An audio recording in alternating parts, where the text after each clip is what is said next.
It's not about, it's not about, it's not about the injury. It's not about, it's not about, it's not about the injury. It's about the recovery. It's about the recovery. Hi folks, Paul Padda of Paul Padda Law with you today from Red Chimp Studios with another great episode of the Paul Padda podcast. Today I am honored to have someone I consider a friend and someone I've known for a very long time. I think I've known you for over 10 years, Ozzie. At least that, yeah. Yeah, so welcome to the show, Ozzie Thanks Fumo. for having me. Thank you Appreciate so it. much.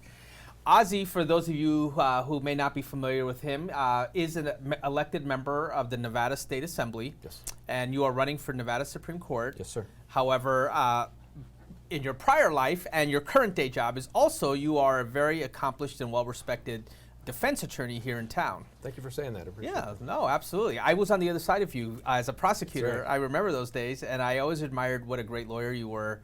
You always really put your client first. Some lawyers, you know, they just come with an attitude of like, just complete, like you have to fight every issue. Right. But I think that the really good lawyers are the ones who look at the entire picture and kind of come to the conclusion of what's in the best interest of my client. That's a great point. I always say that a good prosecutor, a good defense attorney can usually work out a case. And then it's the best negotiation, and I found this at the legislature as well, when both sides feel like they didn't, you know, they got screwed in the end or they didn't get the best out of it, then it's usually the best negotiation. And Well, you know, you just said that. I was thinking that's why it's such a great transition to go from being a lawyer who's taking on the government to now being in the government as a legislator. You understand the concept of compromise and Really? that sometimes you don't get everything you want, but Yes, I have never had a bill, you know, as a freshman legislator, you got like 4 bill drafts that you could put together, and as a sophomore, we had 8 or 10 that we could put together, and I never had a bill that just sailed right through without any amendments yeah. or you know, people coming in wanting to address certain concerns. I had a bill, my first session up there, that was to teach paratransit drivers, those that deal with the mentally challenged, you know, get them to and from work or school, Yeah. to have them CPR certified. Okay. We had a man, he was 51 years old, his name's Chernikov, and he was in one of the paratransit vehicles, and he choked on a peanut butter sandwich. Oh my goodness. Driver couldn't perform the CPR, didn't know how to do it, he just froze. And there's a video of it. I felt bad for the guy, but when I realized later, we were the only state in the country that did not mandate CPR training for bus drivers. Yeah, that doesn't make any sense. It's crazy. Yeah, everybody was on board, everybody liked it, but as it was going through, then I had, you know, the Teamsters calling me, said, well, who's going to pay for the training? I'm like, I didn't think, you know. So you got to put that in the RTC contracts, and then you had the RTC people saying, well, we have a contract that's not due. This is 2017.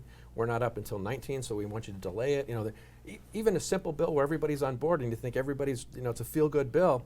There's always people that want to change something or out of necessity. So Yeah, that's true. Even those, and then you had the controversial ones that would go up there, and you know, we had bail or trying to give teachers a better salary, and you know, those either get killed. Both of them ended up dying in the legislature, and you know, it's very, very tough to really get all sides together, whether it's your own party, the other party, Right.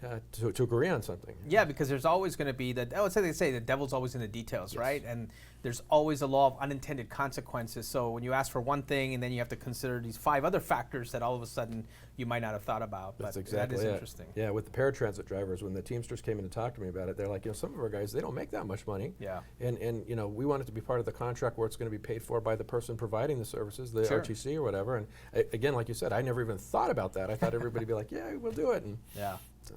Well, okay. So I always like my viewers to know a little bit about our guests. Tell us on the personal side, how long have you lived in Vegas? Are you a native? What brought you here? Give us a little summary of your background. Consider myself a native. I moved here in 1975. Wow, So I that was is a native. 10 years old when we moved here. My dad worked for Hilton Hotels. And so he was born in Naples, Italy. My mom was born in London, England. And Wow. both of them lived through World War II. Oh man, that's And amazing. yeah, my dad wanted to be a doctor, but his father had died. Yeah. He couldn't afford it, so he went to hotel school and met my mom at the Washington Hilton. So they decided to get married, and they decided, you know, think about where to move. So my dad, you know, growing up and traveled all over Europe, he wanted to move to Switzerland. My mother wanted to move to the United States, so my dad said they compromised and moved to the United States. So he moved, he worked for Hilton Hotels for 30 years and went to Washington, D.C., which he was transferred after 6 years to Houston. Then we lived in L.A., and they moved here in 1975, and we moved here. the Las Vegas Hilton, which is now the Westgate, was the largest hotel in the world. Wow, I And didn't think know there was about 250,000 people. Vegas was much smaller back Yes. then. And I went to high school here, went to college at University of San Diego. In fact, I went to high school and college with one of your associates, the great Tony Abatangelo. Oh, yes. Judge So, Tony, as Judge we call Tony, him. yes. It was one of the greatest highlights of my life. I always put that out there first. But Tony and I have been friends since He is a probably very about colorful 79. individual. Yes, yeah. Yes, to put it like mildly. Put it right. He's just got so much energy. I don't know what Tony. I said, Tony, if you started drinking coffee, oh my gosh, you'd be on the ceiling. He is one of the most energetic people I've ever met. Yeah, Tony and I have traveled together. So Is that we right? shared hotel Okay. rooms and stuff. Tony, in my opinion, he has two speeds: 100 miles an hour or That's sleep. right. It's there's no middle ground. It's Yeah. either 100 miles an hour or dead stop. Well, I mean, so actually, just going back to your parents, I find that a fascinating story because it is emblematic of Las Vegas. I really think this is, in many respects, the quintessential American city. The melting It was pot, yes. built in a desert, right, Yes. by dreamers, and it's brought people from all over the world. One of the things that I love about Vegas when I moved here, what was readily apparent to me very quickly, is that it welcomes people from the outside. Absolutely. And that our city is a city where you can come if you're willing to work hard, Right. make something of yourself. Anything's possible in this town. That's right. And there's so many immigrants working in our hotels, and so that's a great story to hear. Yeah, that was I think you're right. You know, when you come here, there's no way if you want to work, you can find a job. You know, Yeah. there's always something available. You know, whether it's now retail or in education or whether it's in the casinos, which is our biggest industry out there. There's always something to do. And like you said, everybody's welcome. Everybody gets a chance to do and prove Yeah. them. And you can actually go from overnight from being a pauper, coming here with pennies, and actually making it big. You know, Yeah. with work hard, a good work ethic, and wise investments. I always tell Tony and I talked about if we had money when we were in high school, Oh, we could have yeah. bought land. If you had Back bought 20 then, we acres on the wouldn't be strip, you working, yeah. wouldn't be working anymore. Well, you know, so that actually brings up an interesting point because when you moved here and you were growing up, this was, for all practical purposes, a town, Yes. a smaller town, but with a big reputation because of gaming and everything, and a glamour town. But it was a town in the sense that it was 250, 300,000 people. Now we've surpassed easily over 1 million people in the city. I think it's way higher than that even. I think we're closer to 2. 2 You know, million, just right. in Las Vegas, the Las Vegas, the surrounding areas, North Las Vegas, Henderson, Boulder City. That's right. So now it is a major city in the world. That brings with it, of course, big city problems. Right. That's put strain on the legal system, as something you're very familiar with, having been a lifelong attorney and been in the trenches. You know, a lot of people out there are confused about our judicial system. In other words, there's an alphabet soup of courts almost. Yeah. You have justice court, then you have muni court Right. or municipal court, then you have the district court, which I guess in every county there's a district court. Then you have the Nevada Supreme Court, and then more recently we have the Court of Appeals, which is sort of an intermediary court. Can you explain to people kind of the difference? What happens in these different courts? Sure. In Las Vegas, the city of Las Vegas, we have the municipal court. City of Henderson has their own municipal court. So within their own municipality, their own city, they will handle misdemeanor cases, the DUIs, battery, domestic violence, lower levels crimes. And North Las Vegas has their own. Even Laughlin has their own municipality now. And then you have the justice courts out there. So if something happens with the misdemeanor level outside the city limits of, say, Henderson, North Las Vegas, or Las Vegas, then it will go to justice court. And justice court will also handle the misdemeanor citation like that, but they will also handle felonies. So if a felony happens in the city or in the county area, they both go to justice court. If a case gets bound up, if there's enough evidence that slight or marginal standard for someone to stand for trial, then it gets promoted up to what we call district court here in Las Vegas. And then we have and that's the main trial court, correct? Yeah, that's where the justice courts where the majority of cases go, but I'd say about 90%, the good prosecutor, good defense attorney do get resolved at that level, and I think it's about that lower number that goes up to, say, the district court to fight those bigger battles. But we have a backlog there. We have 32 district courts here in Clark County, and we're backlogged. Wow. I do criminal defense work mainly, and it's hard to get a case to go to trial. You can invoke your right to a trial within 60 days, but it's so rare to get that to go. Yeah. And if you do, doesn't work out in the district court level and you have to appeal for one reason or the other, we have a Supreme Court now, but we also have an appellate court. And I didn't know until we got to the legislature. I thought it would go from district court to the appellate court up to the Supreme Court. Which is logically what happens in most states. Other states do that. Here we have a kick-down system. So Yeah. everything gets filed with the Supreme Court, and then they kick down to the appellate court issues that they want them to summarily handle. And then they have hearings as well. So you have 3 appellate court justices here in Nevada. At the legislature, when they were first approving the courts, and they were providing the money for the courthouse to be built downtown Las Vegas, because we Yes. have the main one in Carson City. We had 7 Supreme Court justices, and the Supreme Court had told the legislature, we will take 2, so we'll go down from 7 to 5, put them on the appellate court, and we'll just have to get another 1 appellate court judge. We'll have 3 in a 5-court system. At the 11th hour, the bill was changed so that the 7 Supreme Court justices stayed where they were, and we got 3 new appellate court Oh, justices. that's good. Yeah. And I know the public sometimes says, wow, why did we need to spend more money on judges? But the reality is they have a tough job, judges, right? I mean, someone told me, there was a sitting judge who told me that the average district court judge handles over 2,000 cases a year. That's just mind-boggling as a lawyer to think that one person can preside over that many cases. It's got to be a lot of pressure. Yeah, and the district court judges here, they do a fantastic job. Yeah. But to keep all those cases, and you have a law clerk helping you out and everything, but to keep 2,000 cases juggling in your head, because when attorneys come, you practice as well. You get in there and you're filing motions. We know the facts of our case. We're spitting out the law, and they're trying to memorize things or draw them out of their Rolodex to figure out what's going on, and it's a lot to handle. But even worse than, say, the civil and criminal section is the family law section. Yeah. Judge Bell was up at the legislature. She's the chief judge here in Clark County, and was at the legislature promoting we needed 15 new judges. Yeah. But at the time, we were trying to get a budget for teachers. For family court or just general court? General all over. Yeah. And I remember in the judiciary, I asked her a question, what is the biggest area of need for you? Because I don't think, we had the money at the time to get the teachers the raises they needed and the district court judges, the new judges we needed. And she said family. And I had no idea at the time. I thought it was going to be civil. Yeah. Yeah, her answer would be civil, but it was family law. And she said there are so many pro per filings, people that can't even afford their own attorney, that have to get a divorce or child support issues, things like that they needed it there. So we ended up adding 4 new family court judges. So we have 32 civil criminal judges and 26 now family court judges just in Clark County. So it's a big election cycle this season. Yeah, It's going to be from now on, because in Nevada, we elect all of our district court judges every 6 years, so you're going to have all of them on the ballot all at the same time, where the appellate, Supreme Court, Justice Court, and municipal court judges go in a 2-year off and on cycle. So there's every 2 years there's something. What do you, as a practitioner and as a legislator, see as the biggest issues facing the court system?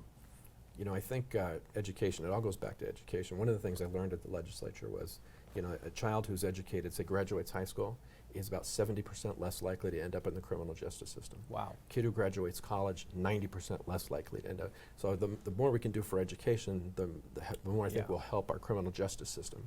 I think we need to do that. Mental health is another big issue. I talk to police and firefighters, and a lot of the homeless that they cite or try to help, they tell me, a lot of times we take them into the detention center because we're doing them a favor. They haven't eaten. It's freezing cold at night, or it's brutally hot in the summertime, and if we leave them out there exposed to the elements, they're going to die. Yeah. And so rather than we try to get them into social services or back with their families, but if we can't, we have they'll, out of the goodness of their heart, basically arrest them, take them to the detention center, which is a burden on taxpayers too, because it costs us $175 a day to keep somebody in there. But mental health is probably second to education. I'd say mental health. We need to do something there, because that will unclog a lot of the court system, I think, as well. Well, so I know, I practiced in federal court, as you know, for many years, and you have from the beginning of your career as well, and it's a completely different set of circumstances in federal court. The nature of the crimes charged are obviously much more serious. Usually, the government investigates over a longer period of time.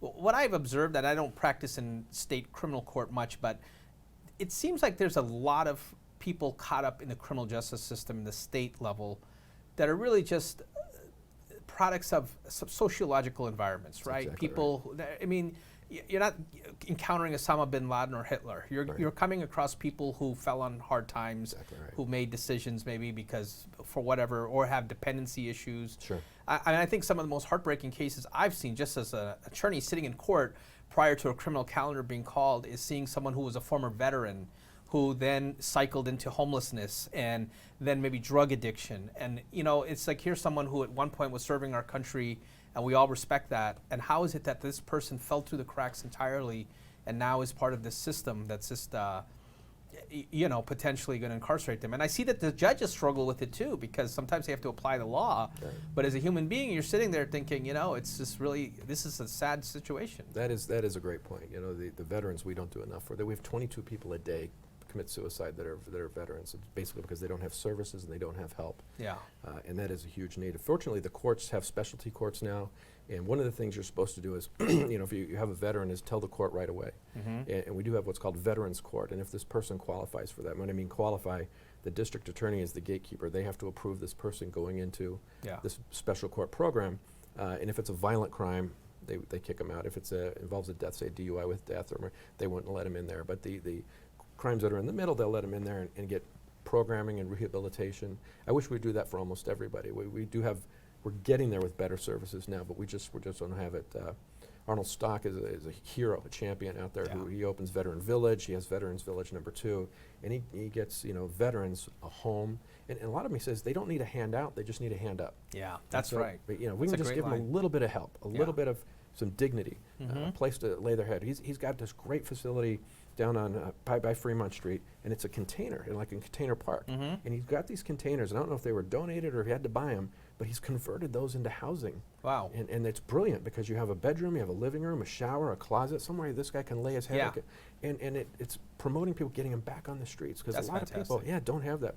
And we have the same thing with people in prison. I've talked to a lot of people who get out of prison and they get a bus ticket, they get a check for $25. They don't even have ID to cash the check.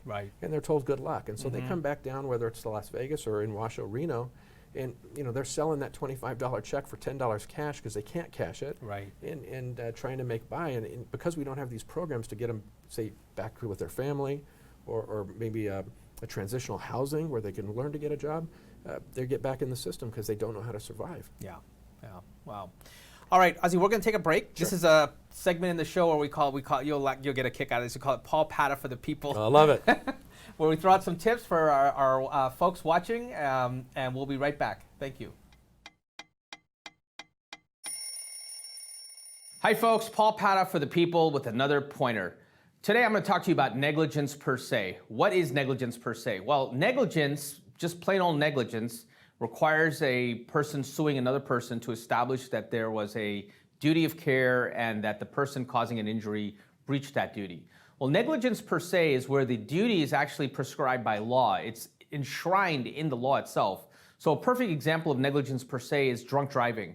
If you get in a car while you're drunk and you cause an accident, there are obviously laws against drunk driving. And so therefore, you've violated the duty of care that you owe every other motorist on the roads. That's a perfect example of negligence per se. We've handled a lot of these cases. We've handled a lot of cases against drunk drivers with amazing results. And these are cases that are really great because we don't have to argue about liability. Liability is very easy to prove.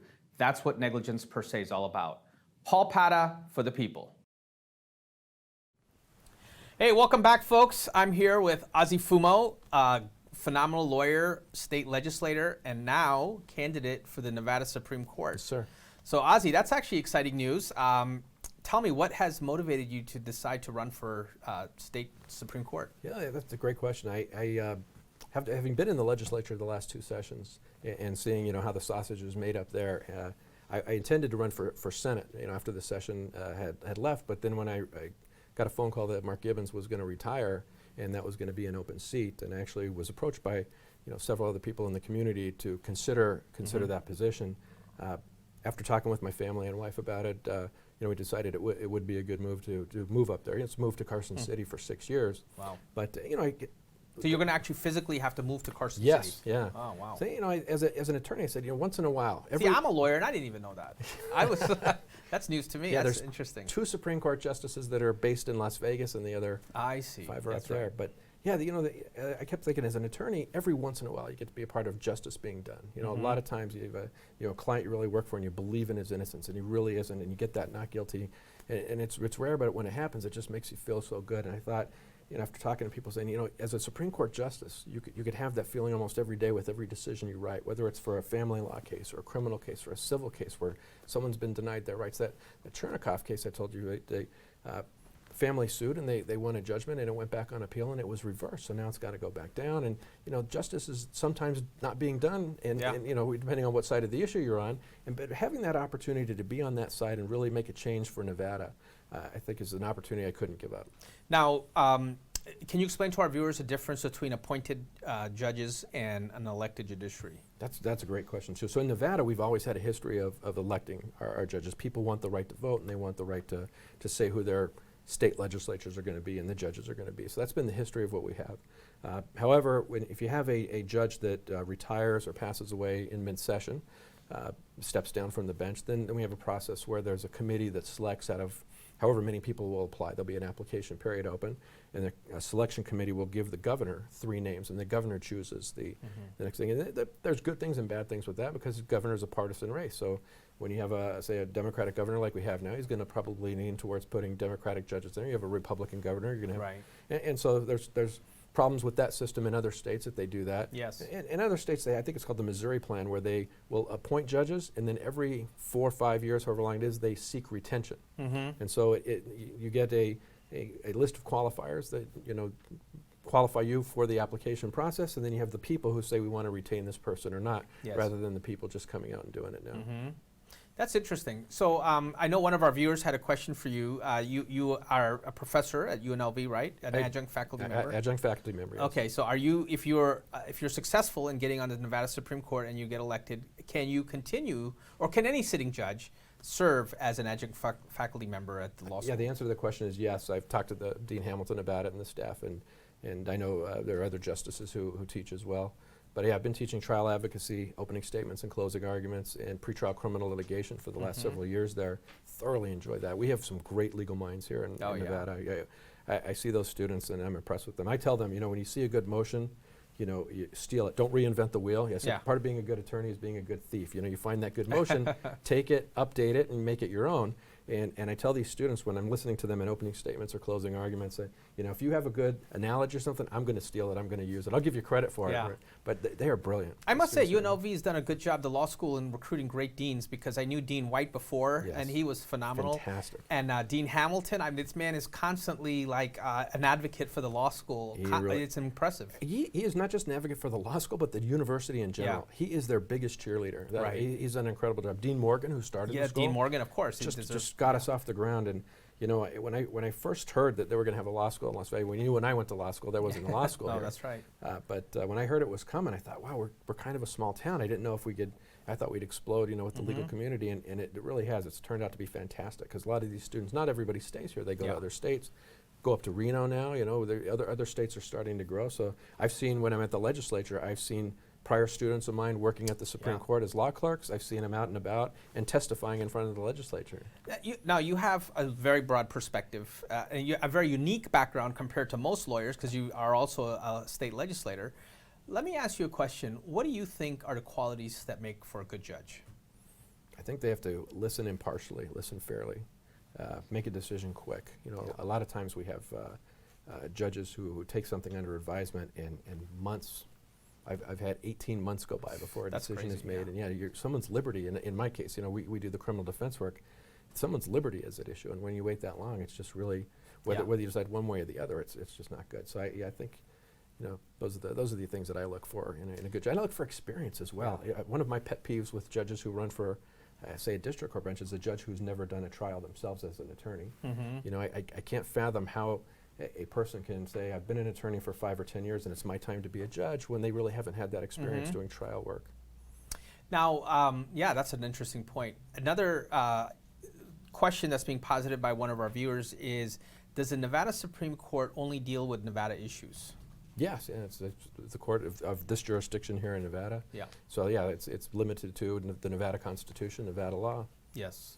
I guess there are instances where maybe they would have to apply U.S. constitutional law, right? In terms of striking down a state statute, et cetera, exactly. That sort of thing. So here's another question I have for you.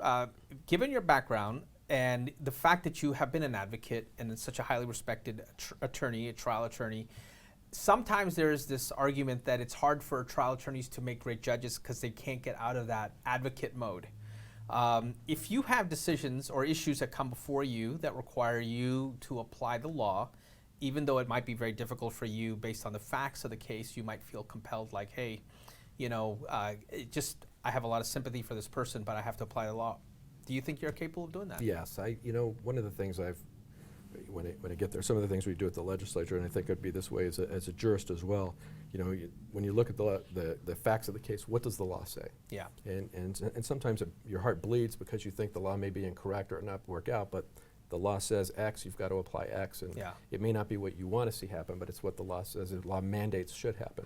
And it's really out of respect for the system, Exactly. right? We have checks Exactly. and balances. We have a legislature that passes the laws. Right. And those laws have to be respected. That's The job exactly of a right. judge is to simply apply the law. That's exactly I mean, right. there's obviously sometimes some gray areas where, there's a certain amount of discretion involved, but the law is the law. That's right. And I think in my opinion, those are the best judges, people who say, look, I have to follow the law here. Yeah, you have to apply it equally to everybody. That's the other thing I really don't like in the system. It seems that we have a system here in Clark County where sometimes those that have money, I used to say with bail to the poor, bail means jail, but to the rich, clout means you're out. Yeah. And it doesn't need to be applied that way. It needs to be applied equally to everybody, the poor, the disenfranchised, the wealthy, everybody the same. And I know when federal judges take their oath, they swear that they are going to do, one of the parts of their oath says, I will treat the poor and the rich the exact same way. Yeah. The judges here in Clark County don't have to, I may try to amend that oath because I'd like to see that happen a little Yeah. bit more often in the system. Mm-hmm.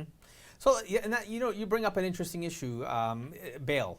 It's a rather controversial issue because obviously there's a lot of economic interest tied Yes. to the bail system.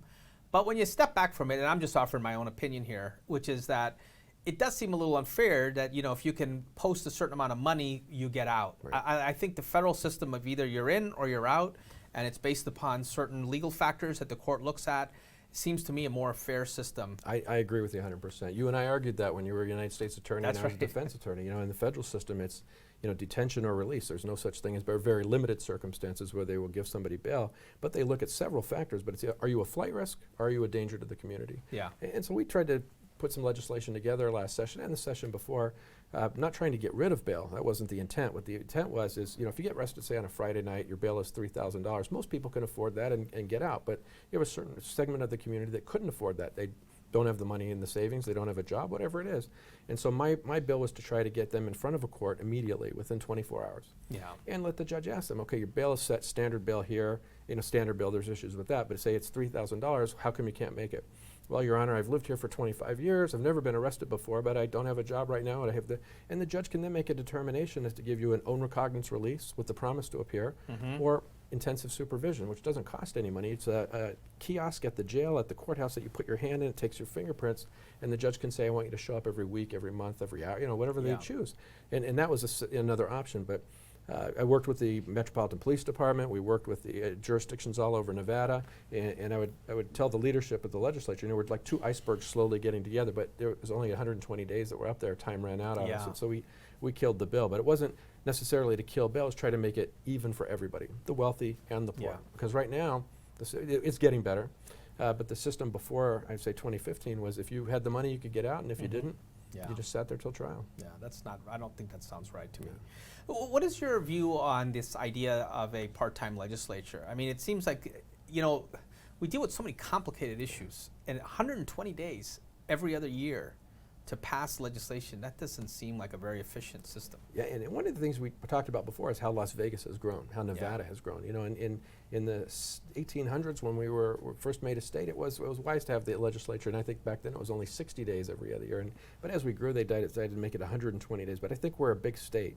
We're only one of 4 states that has a part-time legislature, I think. It's very few. Yeah. And we need to have it either maybe less time, not 120 days, maybe 60 days one year and 90 days the next, where you could do policy one session and finance the other. That's a great idea. Yeah, that way everybody would be up there. A lot of people would like to move it from Carson City down to Las Vegas. So perhaps you had the 90-day session in Carson City one year and then the 60-day session down in Las Vegas the next and move it around. That's a great idea, too. Or you could have the full-time legislature, Yeah. but then you got to pay everybody. Right now when it breaks down to by the hour, you're getting paid about $1 an hour for the time you work up there. It Yeah. really is the people that can afford to do that. You either have to have a business where you can afford it, where you can leave it and come back. And I'm fortunate to have a great partner who allows me to do that, and not miss too much. Or you have to work in government.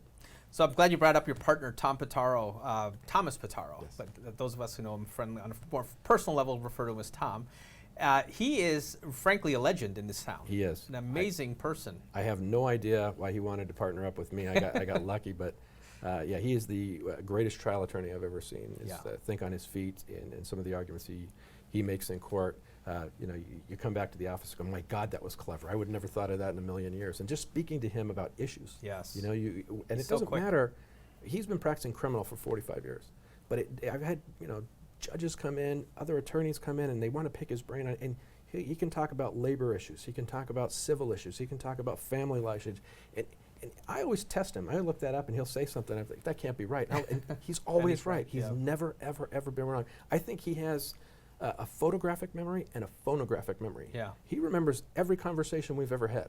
It's amazing. You can't pull the wool over this guy's eyes, and whether you're in court, whether it's a judge or someone on the other side, because he remembers everything. Well, since I left the U.S. Attorney's Office as a federal prosecutor, he has become a mentor to me, and I have so much respect for him and you, of course, both of you. Appreciate that. And I remember when we were was a prosecutor, and it was Padda and Fumo coming on a case, people would roll their eyes because they knew there was going to be a lot of work on our side. So that's a real compliment to both you and Tom. You guys make a great team. Appreciate and that. Tom is just someone I have to have on the show simply because I can't think of anyone who has, maybe, well, the only person I could probably think of is maybe Oscar Goodman, who has the same amount of colorful stories about the kind of people that they've represented. Yeah, Oscar, I would say Bill Terry, Tom. Bill Terry's we talk about guys like amazing that. man, They've been in practice forever. Really, the stories you would hear would just be amazing. Oh, incredible. I'll see what I can do to get in here. All right, thank you. Ozzie, thank you so much for coming on today's Appreciate show. your time. Best of luck in your campaign, and I wish you nothing but the best. Thank you so much for coming on today's show. Thank you, sir. Thank you, everybody. Thank you, folks. Until next time, it's a wrap. We'll see you later. Take care. Be safe.